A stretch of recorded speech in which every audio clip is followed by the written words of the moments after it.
जय माता दी मित्रों। देखिए, श्री दुर्गा सप्तशती का पाठ कर रहे हैं। आज हम हैं छठे अध्याय पे, जिसमें हम कथा पढ़ेंगे धूम्रलोचन वध। सबसे पहले है ध्यान। ध्यान को पढ़ते हैं। देखिए हिंदी अनुवाद। मैं सर्वेश्वर भैरव के अंक में निवास करने वाली परमोत्कृष्ट पद्मावती देवी का चिंतन करता हूँ। वे नागराज के आसन पर बैठी हैं। नागों के फणों में सुशोभित होने वाली मणियों की विशाल माला से उनकी देहलता उद्भासित हो रही है। सूर्य के समान उनका तेज है। 3 नेत्र उनकी शोभा बढ़ा रहे हैं।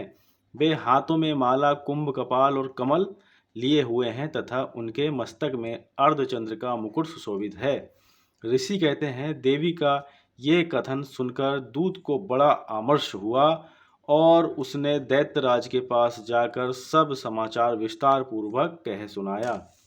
दूत के उस वचन को सुनकर दैत्यराज कुपित हो उठा और दैत्य सेनापति धूम्रलोचन से बोला, धूम्रलोचन, तुम शीघ्र अपनी सेना साथ लेकर जाओ और उस दुष्टा के केस पकड़कर घसीटते हुए उसे बलपूर्वक यहाँ ले आओ।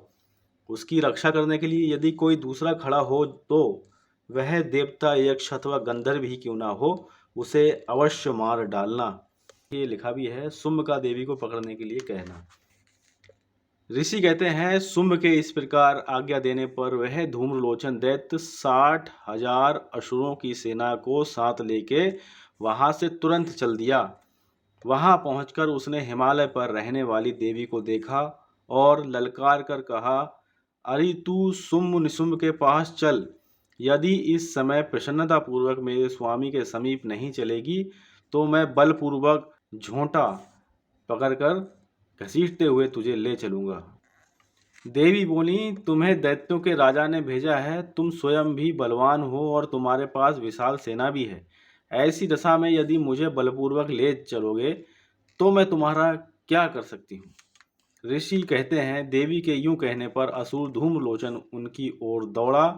तब अंबिका ने शब्द के उच्चारण मात्र से उसे भस्म कर दिया और मात्र एक हुंकार के द्वारा ही जो है ये भस्म कर दिया गया माता रानी के द्वारा।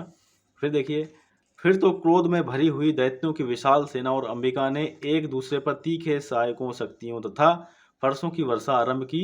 इतने में ही देवी का वाहन सिंह क्रोध में भरकर भयंकर गर्जना करके गर्दन के बालों को हिलाता हुआ असुरों की सेना में कूद पड़ा। उसने कुछ दैत्यों को पंजों की मार से, कितनों को अपने जबड़ों से और कितने ही महादैत्यों को पटक कर ओंठ की डाढ़ों से घायल करके मार डाला। उस सिंह ने अपने नखों से कितनों के पेट फाड़ डाले और थप्पड़ मारकर कितनों के सिर धड़ से अलग कर दिए। कितनों की भुजाएं और मस्तक काट डाले तथा अपनी गर्दन के बाल हिलाते हुए उसने दूसरे दैत्यों के पेट फाड़कर उनका रक्त चूस लिया। अत्यंत क्रोध में भरे हुए देवी के वाहन उस महाबली सिंह ने क्षण भर में ही असुरों की सारी सेना का संहार कर डाला। शुंभ ने जब सुना कि देवी ने धूम्रलोचन असुर को मार डाला तथा उसके सिंह ने सारी सेना का सफाया कर डाला, तब उस दैत्य को बड़ा क्रोध हुआ। उसका ओंठ कांपने लगा। उसने चंड और मुंड नामक 2 महादैत्यों को आज्ञा दी,